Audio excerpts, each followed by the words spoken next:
Okay, coming at you, show number 14, April 25, 2019. I hope y'all like that intro. That was from Machine, the Electron Analog 4. I'm no longer dependent. Don't worry, YouTube. I'm not going to copyright infringe anybody's music. It's going to be all original stuff from now on. Our own original Our own stuff. music. And we're going to start putting the tracks up there. And if you like some of the tracks, that was just sounds right there. But some of the tracks we'll be putting up. If you like some of it, then you can support us by going to said sites and downloading. They're not up there just yet, but they will be. Every time I'm going to put a track from now on, it's going to be available to buy. That's it. Yeah. That's it. Hey, the hottest tracks of wax. Yeah, got to pay for it. Got to pay for it somehow. Hottest topics north of the tropics. We're going to come to you this Thursday afternoon. Again, hope everybody had a great Easter. It was a great day Sunday with family, Easter egg hunts, Easter bunnies, chocolate candy. But we're Christians. We're not just Easter worshipers like those who unfortunately got killed in the bombing in Sri Lanka.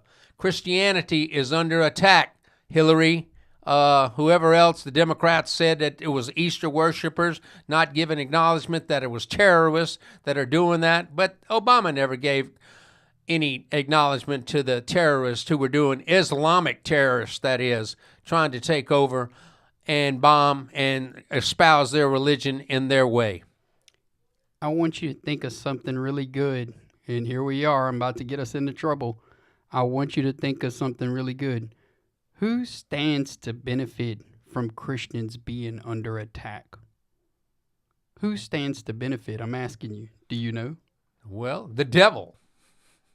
No, but there's evildoers. There's 3 or 4 other major religions on earth. Who really stands to gain Islam. if Christians are under attack all around the world? Islam, the Islamic That's religion. What they make you think. Yes. But what is the other major religion that nobody seems to attack ever and that you can't attack, not even with words? You stumped me. I know it's on the tip of my tongue. Fill me in. Well, just think about it. Okay. And during the show, if we come back to it, okay, then you can tell me your answer. But out of all, you got Christianity, you got Judaism, the Jewish religion. Buddhism. You have Islam and Buddhist. So who really stands to gain in America or around the world if Christians are under attack? Okay. Let's move on. We'll move on to it. Anyway, nationally, Crazy Joe, Creepy Joe, Joe Bite Me, Joe Biden, number 20, threw his hat in the Democratic ring of presidential hopefuls for 2020. They're calling him Creepy Joe. To me, he has no chance. He's going to stand on what he transpired and did with the Obama administration and when Obama was his man, and he made a prophetic announcement today that really pulled the heartstrings of America and this and that it can be saved and let's get back the way it used to be. Yes, sir, that's what he wanted to be. Let's get back the way it used to be. People sitting on their fannies, the government feeding them, giving them everything for votes. So I don't think he has a chance. They could put a movie star up there, someone the biggest, richest, and best man in America to run for the Democratic Party, and they'd still lose in 2020 if you ask me. Okay. Here's another one. Here we go. And why is it I feel like nobody likes what I say, but I have to say it either way? Say it. Joe Biden, I've said this a million times, and you could go look this up, and this is all out in the open. This is not a big secret. Joe Biden has been a member of the Council on Foreign Relations forever, for as long as I can remember. Yeah. So even if Joe Biden is not worthy of doing anything, if the Democrats or whoever the powers that be feel like he can counterbalance Trump or whatever, it's a big fix as far as I'm concerned. But Right. You know, in the movie script, if he can counterbalance Trump and everybody could get behind him, which they're not, but if everybody could get behind them, then they'll throw the whole weight of the Democrat Party behind him, because at the end of the day, he is controlled by the Council on Foreign Relations. The end. That's all it is. You could go look this stuff up. I'm not making this up. Okay. Well, anyway, they're saying that he is the only biggest threat to Bernie Sanders. If they want to do away with old Bern anyway, just call Hillary. They sabotaged him the last time, and he knew it. So what's new on that end? Yeah, I mean, I don't really even think for the young voters, as far as young Democrat voters like that really felt like they got burned on the last election. Then Bernie Sanders really, to me, as far as I know, is not a viable option either, because he showed that he was part of the cabal. He didn't challenge it in no way, shape, or form, and then he goes up there in the next couple of days and throws his weight behind Hillary because he knows it's all a big game to him. It's all a big game. What do they do with the campaign contributions? Do they give them back? No. But Hillary and them have drained those bank accounts of campaign contributions for everything. Why would you think they have all these Democratic nominees in the presidential race? You know why? Because it's a big scam. They don't have to give back that money. That's right. They don't have to give back the campaign contributions. It's basically a donation. Anyway, Joe Biden threw his hat in the ring, which he wasn't. Was what is just a big dramatic ploy, if you ask me. But then again, nationally, the NFL drafts tonight within 30 to 45 minutes. Finally, it's here. It's here. And you look at the NFL draft, and it's, the mystique and the atmosphere of it, and who's going to be the number one pick, and this, that, and you got 250 picks, so to speak, and you got viable athletes. I say 1 through about 50, 60 are going to be good, and then you have the other 60 to hundreds or whatever, and then you have the free agents, and then you have the people they sign on scout squads, things like that, and they come and make the rosters, and they're on the opening day rosters. So the draft to me is I don't know, it's a lot of fun, I guess, for those. It's in Nashville. They're putting a country music flair to it tonight, and hoping everything's all right, but it is a part of Americana. NFL, like you said a couple of weeks ago, is the biggest draw in sport, in professional sports in the United States. Is the biggest draw. It's a regional thing. We're pulling for the teams down this way, down south. No, I'm not.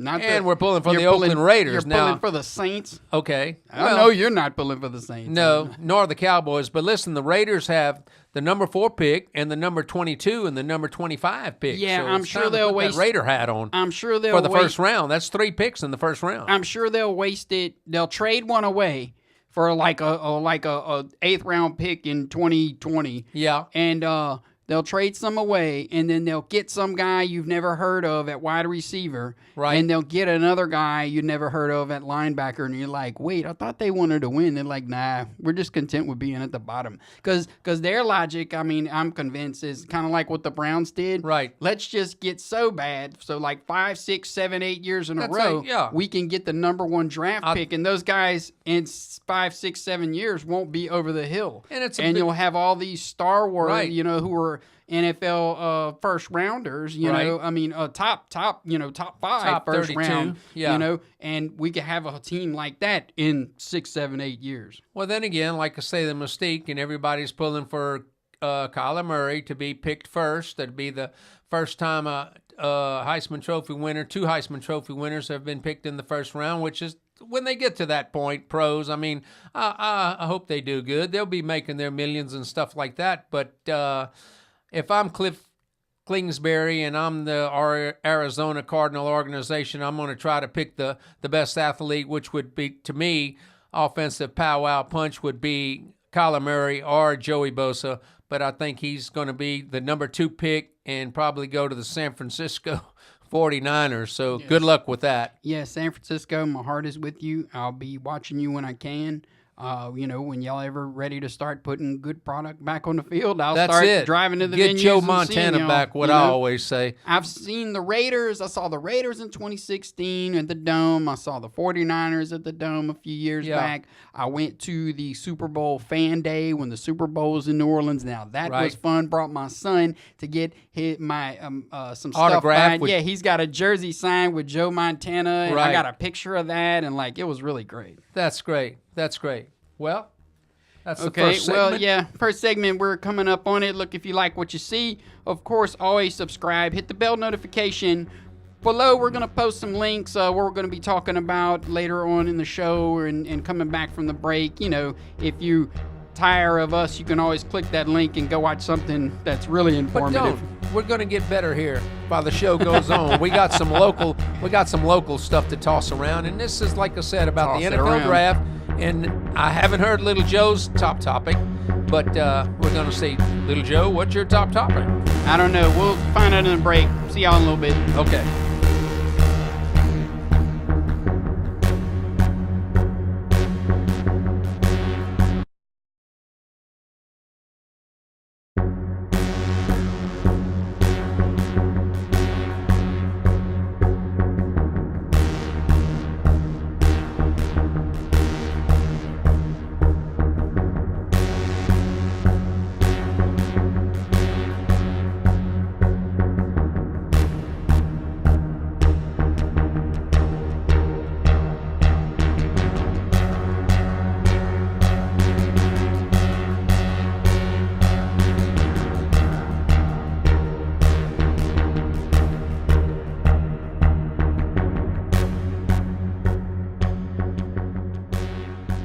Okay, getting back to the NFL draft. Excuse me there. I had to be proud. It's okay. You know, if I'm not mistaken, they had Devin White, Greedy Williams Right. from LSU, and also they had first rounders from OU, Marquise Brown, Right, and Cody Cody Ford, and Kyler Kyler Murray. Murray. Now, if I'm not mistaken, if 3 Oklahoma players are drafted in the first round, that'll be the first time in my memory that has Okay, happened. now remember when Sam Bradford, they And showed that graphic. I know, but I who- think there was who- 4 that went that year. Who? Sam Bradford. I can't remember the guys now. We were really. Was it Gresham? Gresham wasn't first round. No, it was. That's another story. We'll dig that up when we get it. But I believe. You should have looked that up. Yeah, look it no, up. there's Maybe, 4 you of know. them. I'll do it. But anyway, you got the 49ers, the Jets, the Raiders at number 4, Tampa Bay, the New York Giants, who really need a quarterback, Jacksonville, and then Detroit lining out the second. I mean, Yeah, the okay, first wait, 10. wait. So the Raiders get like the 3rd pick overall?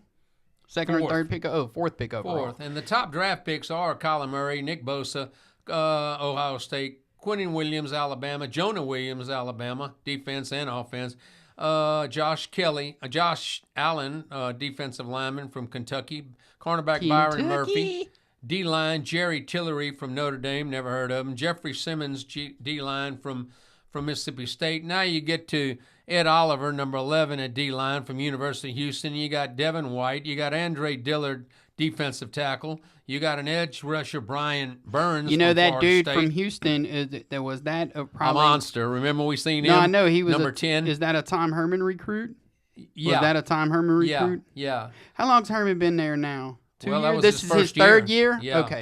Okay. Yeah, well, he's not there So, now. no, but he was recruited by Right. Tom Herman. Right. Okay. Right. So then you got just a lot of defensive players on the board, and that's what I was saying in the NFL draft. What are the needs? And what are to me, when I talk about the draft, I talk about an impact player that's going to go in there, win Rookie of the Year, make the millions of dollars. He's the first rounder or second rounder or something, and make someone who's probably the third rounder, like I said. But it goes 3 days, Thursday, Friday, and Saturday to 250 picks.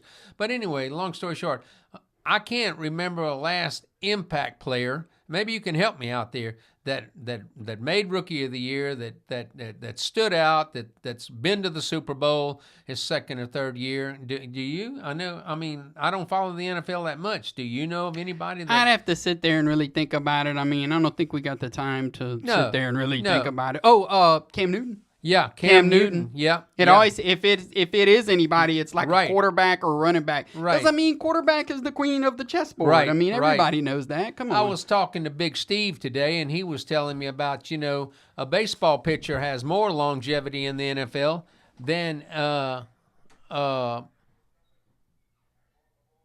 baseball pitcher has more longevity in baseball, MLB, than a NFL quarterback does, unless they blossom into like a Cam Newton, and he's got 3 to 4, maybe 8 years to play, and then they become injured, and then the new guys on the block just come out there and kick A and take names.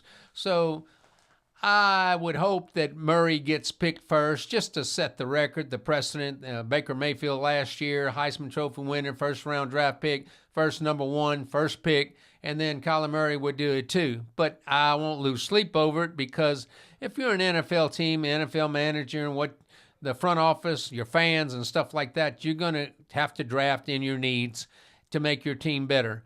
And to me, the NFL is watered down with draft picks, with rosters, and they make a lot of money on these players.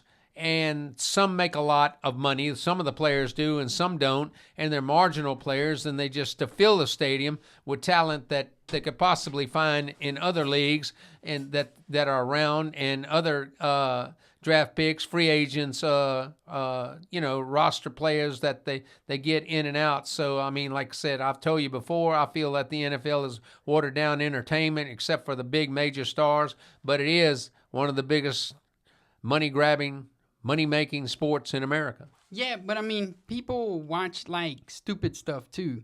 They watch like Real Housewives of New York, and they watch like or Atlanta, or even Atlanta, or they watch like what's that other stupid Game of Thrones? Right. Come on, man. Now I'm no Game of Throner myself, and yeah, I heard it's like a cult. It sucks you in, but I'm not trying to do all that. I mean.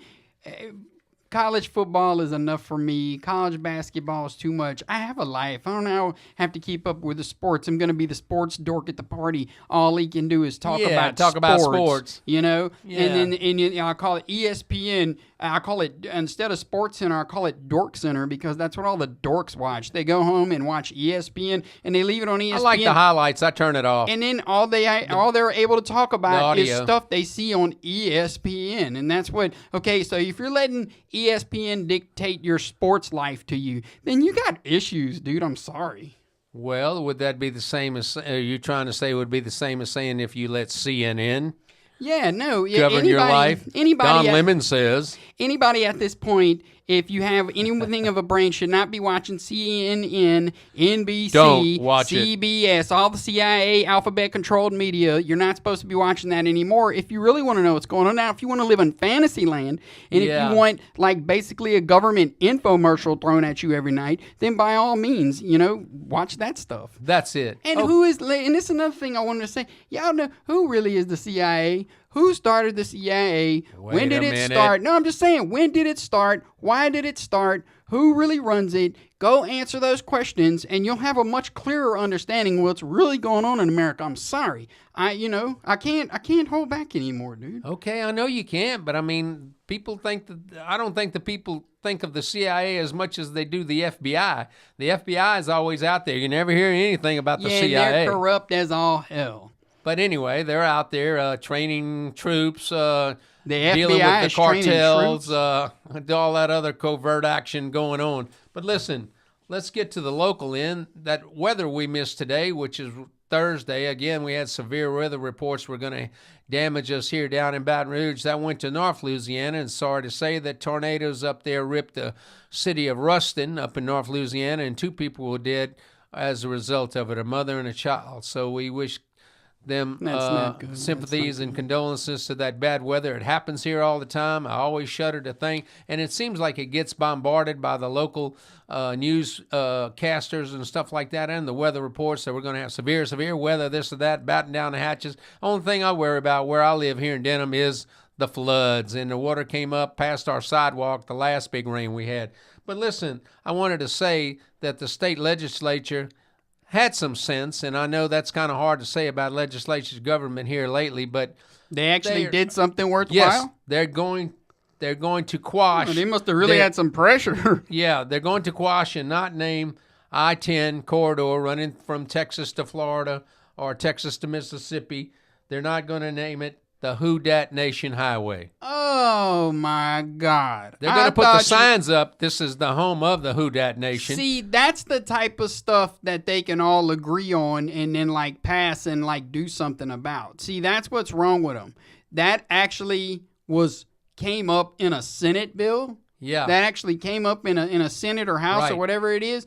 Dude, if that doesn't exemplify what's really wrong with Louisiana politics or just politics in general, I don't know what is. Dude, are we turning into California? Well, I don't know, but how would you feel like you're coming from the West or the East Coast to the West Coast, and then you see the big sign says I-10 Who Dat Nation Highway? What do they mean? Yeah, what do they mean?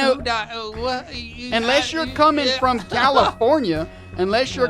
California, you could laugh at that and look at these idiots. But if you're coming from California, you have no room to talk. That's it. I'm sorry. That's it. I'm so glad they didn't do that stupid. God, that's stupid. They're going to have some signs that say home of the Who Dat Nation. Not my Who Dat Nation, not my home. I mean, I live here, but I'm not a Who Dat Nation follower. All right, well, we're going to break. We'll see y'all in a little bit. We're going. G-O-I-N-G.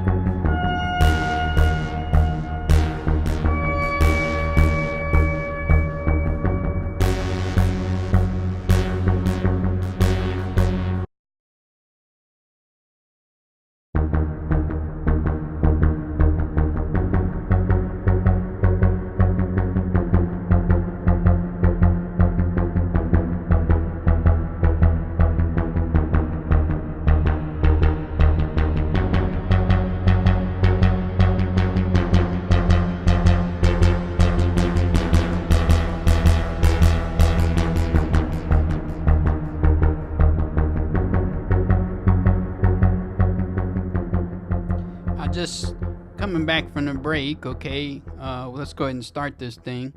I told you that, I wasn't friendly to Democrats, and I never am, because never have been. I see them as the thorn in the side of the American people, as they are, because if you look at all the Democrat and policies, they are leftist. They are left-wing. They're all liberal. They're all left-wing policies, borderline, quasi-communism, neo-communism, however you look at it. And I want to highlight all of the major cities in America that are Democrat-controlled, how dysfunctional they actually are.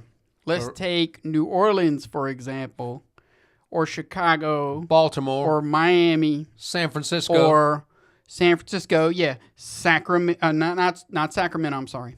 Portland, Oregon, Seattle, Washington, even places like, Phoenix, Arizona. These are all the blue counties and the blue cities, Democratic or whatever. mayors. Okay, now, Memphis, Tennessee. Correct. The Mississippi Delta, where's Jackson, Mississippi, that's never had a pot to piss in or window to throw it out of. I'm sorry. Right. And then you have even Shreveport and Baton Rouge, Baton Rouge is getting that way. St. Louis. Let's see. If I'm missing anything, just New York City, Philadelphia. Yeah. All run by Democratic legislatures and mayors. So in those cities, you got Democrats basically controlling everything for a few decades now. I can't remember the last time any of those cities had been under Republican leadership, and they have basically over the last 20, 30 years turned them into complete hellholes. Yeah, and they're going to remain that way. They're going to remain that way as long as all their residents keep voting Democrat, and that's the problem. Democrat policies have turned the inner city upside down, and all you have left is rich and poor. Back in the day, you used to have a middle class in those cities of St. Louis, Chicago. That's true. New York, New Orleans, you still have somewhat of a middle class, but look at the housing prices. Look at the housing prices in San Francisco, New York, Chicago, all those New Orleans, even the housing prices are out of control in New Orleans. And what do they all hold? Have in common. They all have in common that they're Democrat strongholds. I'm sorry. The Democrat policies, leftist liberal policies, have destroyed those cities, those once great cities. Look at Detroit. People in Philadelphia. Give me a break, dude. The city of brotherly love.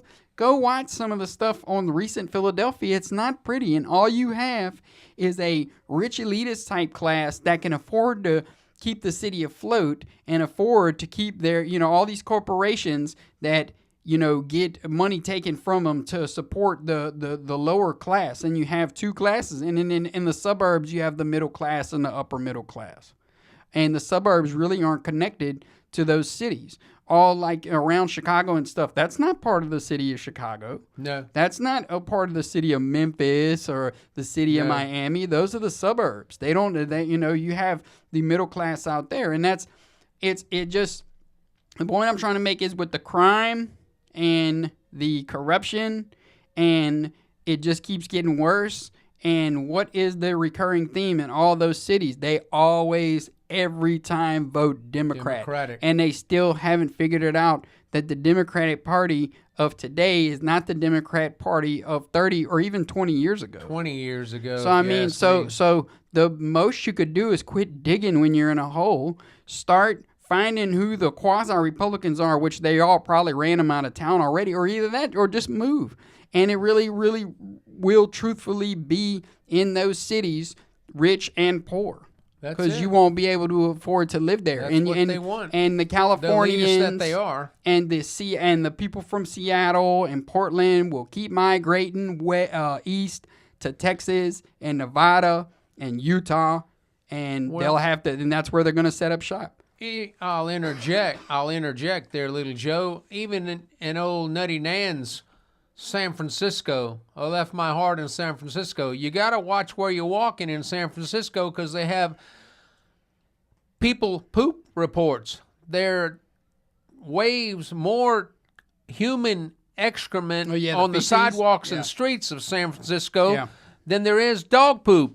I mean, at least the people who are walking their dogs and pooping on the streets and the sidewalks walking with their little bag, picking it up. But there's so much human excrement on the streets and sidewalks of San Francisco, it's unbelievable. Yeah, and it always seems like, that's gross, but I mean, that's what it is. I'm going to piss for the homeless. I'm going to piss some people off, but I thought this was funny. Now, this isn't my words. I read this somewhere. One of the guys that was saying the top 10 reasons he wouldn't live in San Francisco, and he said because one of the reasons was the weather. And he said, the weather is like a really pretty girl that's constantly on her period. Oh, okay. Let me interject that. All right. So, I mean, what? That's not my words. I didn't come up with that. The Democratic base and rhetoric of these major cities are just bringing these cities down. People are leaving the suburbs. People have been leaving the inner city. But this has all been started years ago. Right. With LBJ. Lyndon Johnson's LBJ's thing, what I understand. And maybe you understand out there what I'm saying. Those my age are age of this young man here, 40. Did we cover the sanctuary city thing? Did we cover that last show? We did some sanctuary cities. because Trump was like, hey, we're going to start putting all those illegals in your sanctuary cities. And they're like, oh, no, you can't do that to us. That's not fair. No, well, what do you think we're living through? What do you think we are living through? And that's funny because Cher got on the bandwagon. Then the next day she called Trump an ignorant thug. You can't do that. I wasn't on your bandwagon. You're still an ignorant thug. But you made a lot of sense, Donald, Che. A lot of if I could turn back time... A lot of this, believe it or not, that we're in the boat with these Democrat cities are legal immigration. They put these hordes of not enough time illegals. No, but they put the hordes of illegals in these cities and drove the black middle class out and the white middle class out. And all you got is these poor people that are used to being at the bottom serving the rich. Serving the rich. Anything's a plus for them. In every Democrat-controlled city. Why is it just them? Why is this not going on where you have a Republican domination and like it's like almost free market with all these crazy, stupid rules that the city councils like vote, all these leftist policies? Democrat. Why is that? We're going to throw, while we have Bozo up here, we're going to throw Bozo in the Democratic ring. I know. I got Bozo for real.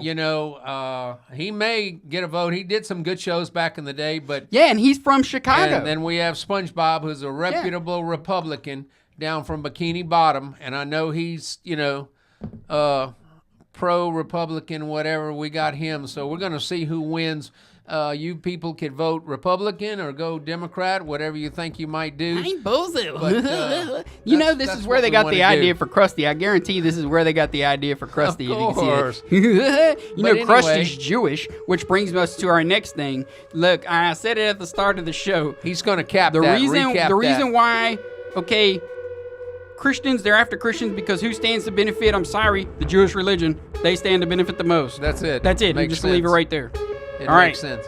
We will see y'all later. Sorry if I offended anybody. Well, not really. Well, that's it. But we're out See for you this later. afternoon. Remember, little guys, drink all your milk. Say your prayers. Vote for SpongeBob. Yeah. Bozo.